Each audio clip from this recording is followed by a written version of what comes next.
مقبوضہ کشمیر میں غاصب بھارتی فوج کے ہاتھوں مجاہد کمانڈر برہان وانی کی شہادت کے بعد مقبوضہ وادی آزادی کے نعروں سے گونج اٹھی۔ برہان وانی نے جب قلم اور کتاب کو چھوڑ کر ہتھیار سنبھالا، وہ 15 برس کی عمر کا ایک خوبرو بچہ تھا۔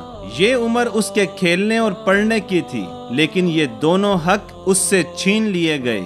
بھارتی فوج کا تشدد اسے قلم چھوڑنے اور بندوق سنبھالنے پر مجبور کر گیا۔ 21 برس ہوتے ہی کتنے ہیں، زندگی بچپن اور لڑکپن سے آگے ہی نہ بڑھ سکی۔ ابھی نوجوانی کی دہلیز پر قدم رکھا ہی تھا تو موت نے اچک لیا۔ اس کی عسکری زندگی 6 برس پر مشتمل تھی۔ ان 6 برسوں میں اس نے آزادی کی تحریک کو ایک نیا موڑ دیا۔ کشمیری نوجوانوں کو بھارتی فوجیوں کے سامنے لا کھڑا کرنے والا برہان وانی نوجوان نسل کی طاقت کو بروئے کار لا کر کشمیر سے ظلم کو ختم کرنا چاہتا تھا، وہ ظلم جو کئی دہائیوں سے جاری ہے۔ برہان وانی کی شہادت کی خبر کے بعد کئی قیمتی جانیں بھارتی ظالم فوج کی گولیوں کا نشانہ بن گئی۔ حزب المجاہدین کے نوجوان کمانڈر برہان وانی کی شہادت کے بعد جب احتجاج شروع ہوا تو عام شہریوں کی زندگیوں کے چراغ گل کر دیے گئے۔ بھارتی فوج کی ریاستی دہشت گردی اپنے عروج پر ہے۔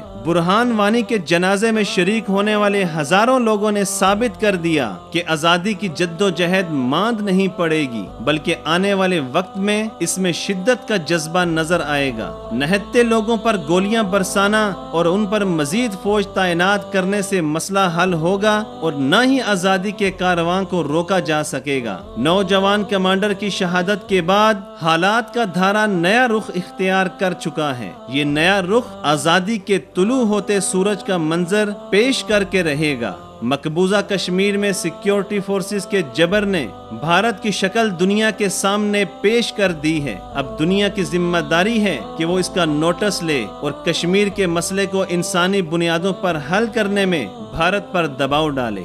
بھارت اپنی روش پر قائم ہے۔ مظالم کا سلسلہ جہاں عام شہریوں پر جاری ہے، وہاں آزادی کے لیے جدوجہد کرنے والے رہنماؤں کو بھی اذیتوں میں مبتلا رکھا گیا ہے۔ کئی معصوم لاشیں گر گئیں، ظلم کی ایک نئی داستان رقم ہو گئی، مگر نہ تو کہیں عالمی ضمیر نظر آیا اور نہ ہی عالمی میڈیا۔ برہان وانی کی شہادت کے بعد احتجاج ہوا تو اسے بندوق کے زور پر روکا گیا، جس کا نتیجہ 45 کے قریب لوگوں کی زندگیوں کے خاتمے پر ہوا۔ یہ ساری صورتحال دنیا کے دجالی میڈیا پر وہ مقام نہ پا سکی جو اس کا تقاضا تھا۔ اس موقع پر ساری دنیا خاموش تماشائی بنی ہوئی ہے۔ حکومت کیا کر رہی ہے؟ پیرس کے دھماکوں کے لیے سماجی میڈیا پر پاگلوں کی طرح قتل عام کو برا کہنے والے یہاں آ کر کیوں خاموش ہیں؟